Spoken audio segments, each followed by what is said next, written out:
uylangan bo'lsam it bo'lay. Ichkariga kirib, hammasini ochiq-oydin gaplashib olamiz. Nima?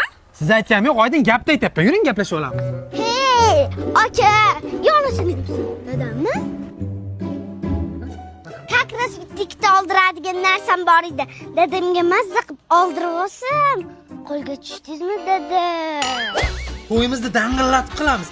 Anvar sanayapti, olib kelaymi to'yimizga? Rostdan uylanmaganmisiz? Opajon, salfetga oling. Rosa qiynalib qoldik.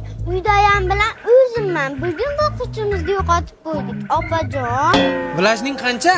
100 ming. 100 mingga mening yigitim vlajniy olmaydi. Yaqinda to'yimizni qilishimiz kerak. Mayli, bitta oila shalqa ketarkanda. Ma, 100 ming. Ma.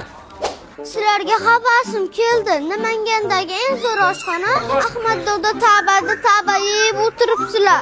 Biz uydayam bilan och o'tiribmiz. Bunaqa quvvashashlikni ham nimaligini bilmaymiz. Mayli, rivojlanmasangiz bitta oila shalqa ketarkanda.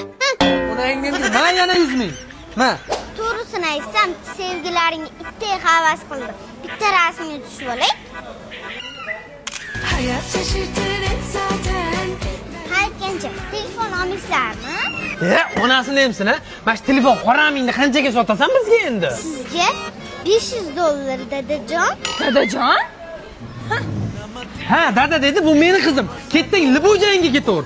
Bitta qizim bor, 10 ta o'g'ilga tatiydigan. Qizim sen ham qayerga borsam ko'timdan dum bo'lavermagin. 1 2 3 4 5. $500 mi? Agar shundan keyin mashinadagi masalalarni ayang yetib borsa, big'illatib hamma yoqni sindirib, chachib qoramini chiqarib yuboraman. Bor yo'qol, maktabingga ket. Nima deb o'ylaysizlar? To'g'ri ish qildimmi?